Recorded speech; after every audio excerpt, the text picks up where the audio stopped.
It's action? Yeah, action. Hello, my name is Teresita Blanco, the Artsy sister, and this is Chapter 8, Guard Duty. And Part 1. Alright, the chapter's already started. Alright. After we returned, Benjamin held a huge banquet in our honor. It was the first time in a long time that our trainees had survived. He was impressed by my leadership skills and my wit. He promised that within a year I would be made general. This promise was obviously a lie.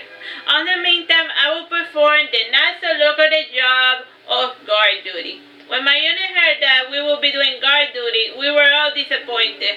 Benjamin met my team, the relief unit of Rudy's group. The only upside to this arrangement is that we all got personalized gear. The castles made for us weapons and armor to our specification. Since I was going to be a future general, I was given the shows of the rarest material. For my armor, I chose Mildred for its magical repellent property. It had a thin cast of ebony metal that gave it a strong, shiny, vein-looking black color. It also served as an isolator. It kept my body temperature stable. That way I could wear it in either extreme heat or extreme cold. I also chose this metal because I did not like the pure silvery look of Mildred. Plus, it was the only metal whose properties resembled those of moon gold. The chest plate I ordered it to be made in a way that resembled my strong abdomen. This request baffled an amused smith. No one had ever thought of making a chest plate with those specifications. I still wanted the chest to retain its plate form. I said I preferred a cemented armor for mobility purposes. At its center, I ordered to place a red crystal made of star metal. For the arms, I insisted on going asymmetrical. The left arm, I wanted military over leather. This made my main hand very light and flexible. The light cemented plates had scaly patterns of a snake. The right hand, however, was made with military mixed with ebony. Both had the same design and look, though it was heavier. On the armor plates, I had them add one red crystal on each side, and on the left hand the crystal was black. On the right hand the crystal was white. To maintain the design, the leg armors were made of the same material of the chest plate. The military metal was thinner and around the joints to maintain flexibility. After the main section, the plates were made more cemented to simulate a tight chainmail. I insisted on maintaining the scaly look. After the light chainmail section, I wore light leather boots covered in ebony. They were pointy on the end and had the stylized bird wings on the side, and on the other wings I had them add red crystal. The final piece of the armor was the helmet. For a while I could not decide on a design. Frankly, I always found it rather obstructive, but they were a necessary evil. Eventually, I settled on an eye helmet. It left my face completely open, which wasn't very practical. It had a scaly design. Close to the forehead, it had the small design of a screeching dragon. At its mouth, I had them add two kinds of hat sphere. In a coiling pattern, it had a white sphere and another black one. By the ears, it had some stylized wings. Overall, the helmet was not too big, but not too small, just right. To wear it properly, I was forced to cut my long, curly black hair. I was long overdue for a haircut. The day I got my hair cut, my mother wept over my lost beautiful curls. Weapon-wise, I did not get too caught up in the details. I chose the best, lightest, and strongest material available. I did insist on having them have one sphere as part of the design. In the end, I got two well-balanced daggers, one of ebony and the other of military. They also made for me a pair of long swords or a pair of matching long swords. They also made a heavy shield and a small buckle for parrying purposes. For my claymore, I inherited my stepfather's sword. The blade was made purely of star metal. It was strong and durable and had a slight magnetism about it. The blade was also chipped in many areas. However, it still retains its sharp edge. Lastly, I got a wooden bow from my mother. She had asked her mother to ship over her father's long bow. She claimed that it was made from the wood of the genocide tree. Its wood felt warm to my touch. The string sounded like a guitar string whenever release. The wooden soil has some strange golden characters inlaid over the surfaces. All the branches taken from the Genova tree had those golden characters. It was said that if the god Geneva looked kindly upon you, then the characters worked as a blessing. However, if he hated you, whatever would you think from the stream became a curse, and then whenever you shot an arrow, they would always miss. I frankly hope that the bow had not become a curse at my touch. During my battle with Cannon, the top part of my clothes had been calcinated. As such, it was white on one side and black on the other. Since I got into the habit of always wearing my celestial cloak, I decided to have the color match. I decided to have my armor match its current color. The time, bro? 9 minutes. You got plenty of time. For the last 6 months, I guarded the walls of Veragerung. During that time, I got reacquainted with my family. Mother was with Charlotte again, and from time to time she would visit me and bring me food. While I was away, it seemed as if her condition had normalized. From what I heard, she had finally admitted to her former husband's murder. When I was not on duty, I spent my time playing with my younger brother Leo. He was a real brat, but I still cared about the kid. On the third month, I was returning early from my guard duties. I saw in the training grounds my stepfather and my younger brother casually asleep into the shadows casted by the walls. It was 2 hours past noon, and the shadows were falling over the training ground. My stepfather had a wooden sword in hand. From where I stood, it seemed to me that my stepfather was trying to convince Leo to try out the sword. Leo held the sword and poked my stepfather in the knee. This made my stepfather smile. He made some encouraging gesture while Leo struck him with the wooden sword. Eventually, Leo broke it against his father's leg. He then yawned and started making his way towards the castle. My stepfather tried detaining him. However, Leo broke into a crying fit. My stepfather then raised his hands to the sky, and even from where I stood, I was able to hear his screams of frustration. This little scene made me smile anew. What followed did not humor me in the least.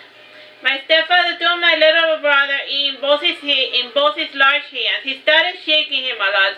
Swiftly I ran towards him, and while I ran, I took out my dagger. Since my stepfather was not wearing an armor, the stab I gave him in the back ran deep. The sudden shock made him drop my little brother. I carried Leo with me, not daring to look back. By now, Leo was very silent. His small body trembled all over. It seemed that such chastisement when I knew to him. I ran towards the castle, and Bersamin was just stepping out when he saw me running past him. Amazed, he saw me throw his stone to the side. I forced the lid open, and I fled across the passage that led to the hidden tower. I went a step further and actually ventured into the tower. During this time of the day, hardly any light got inside the hidden corridor.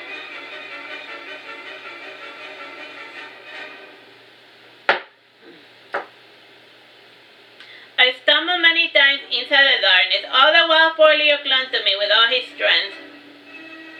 Once I reached the top of the stairs, I found a large portal. The pity was that the door was locked. I laid my brother on the ground, and using my daggers, I picked the lock.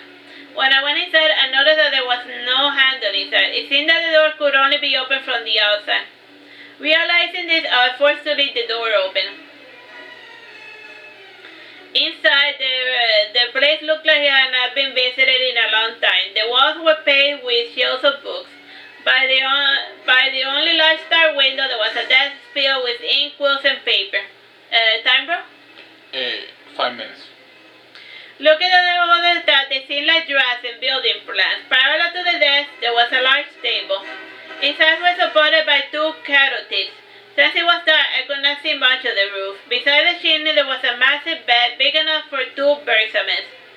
By the center, there were a few couches, a large sofa around a large marble table. I went towards the couch and I set my brother down. I then went to the fireplace. Near it, I saw some old wood. I then placed it inside the fireplace and made it come to life. The inside of the fire was surrounded by mirrors that amplified its light and its heat. In no time, the place was well illuminated. After the fire was lit, I went to check up on my brother. He was sleeping peacefully. I softly dragged a a couch before the door. Sitting down on it, I waited for Bersamet to come. The waiting was very dull. By nightfall, Cano's bat phone flew through the star window. He perched on my head and he said, "You really gotta stop stabbing people." "Shh," I responded, pointing to my brother. Cano then left my head and accommodated himself on my shoulder. Softly, he said, "You really gotta stop stabbing people." "Force of habit," I responded muggily, and then I then added with a feint of concern, "Is he dead?" "You know he's still alive," answered Cano. "Pity," I added, smiling. "Next time I'm gonna try out his fancy claymore on him. If I unlock it, I may slice him in half. That is a big if. You are still too small to wield it," commented Cano. "That is funny coming from you." My review made Cano give me an evil look. I petted his tiny bat head and I added, "Don't you have new trainees to pastor?" "I guess you're right," said Cano, departing. By midnight, Leo awoke. He started complaining about being hungry, and he said he wanted to go home. I took him in my arms, and we returned to the hollow mirror. Cautiously, I went to my mother's room. She was watching over my wounded stepfather. She was wearing only a white nightgown. Seeing me with Leo made her come running towards me. She hugged her child close to my heart, but she didn't hug me. In a whisper, she said, "Where were you?" I was so worried. Your father, he said that he was attacked by a bloodthirsty assassin in the middle of the day. I was surprised no one else saw the attack. Oh yeah, the time? You got plenty of time, 3 minutes. Mother, I was showing Leo Bersamet's hidden tower, and I was thinking that this place only has military school. You should send Leo to study with your mother," I said, looking at her very seriously. "That's funny, I was thinking of that too. Plus, with a new child on the way, I might not be able to give Leo the attention he desperately needs. Also, Mother has been dying to meet her grandson, but I can't leave my husband behind," she said this while she petted her boy. "He'll be fine, dear. There's like a million slaves that can take care of him. You should set out tomorrow. If you wait too much, your pregnancy might keep you from traveling," I said, petting my mother's belly. "Yes, you're right. Plus, Mother said things had finally blown over. I can finally return home whenever I feel like it," she said, smiling. She gave me Leo, and she started packing. I took him to the kitchen, and I fed him some sweet biscuits. While he was full, I took him to his room and changed him into his nightgown. I stayed up all night watching over him. From the other room, I could feel my stepfather's rage building up. It is a good thing that I always added a bit of poison to my daggers. In the darkness, I fell around for my weapons. I fell around for my daggers. The dagger of life had a simple narcotic that immobilized you for a few days. The dagger of death had a potent poison made of pure arsenic. The one that was stained with blood was my dagger of life. Its silver handle was coated in red blood. Apparently, I had not been too sincere in killing my stepfather. While I lay vigilant, I saw my night candle reflected in the mirror. I rose and sat before the looking glass. The time? 1 minute, 20 seconds. In the darkness, I watched its reflection dance. Slowly, it seemed as if the reflected flame got bigger. Eventually, I saw my reflection consumed by burning fire. The burning reflection started breaking the mirror. When the glass shattered, I fell back on my seat. The blow of striking my head against the floor awoke me. From the floor, I saw my brother waking up. He looked left, waking up. Alright, we'll continue with this later. Bye-bye.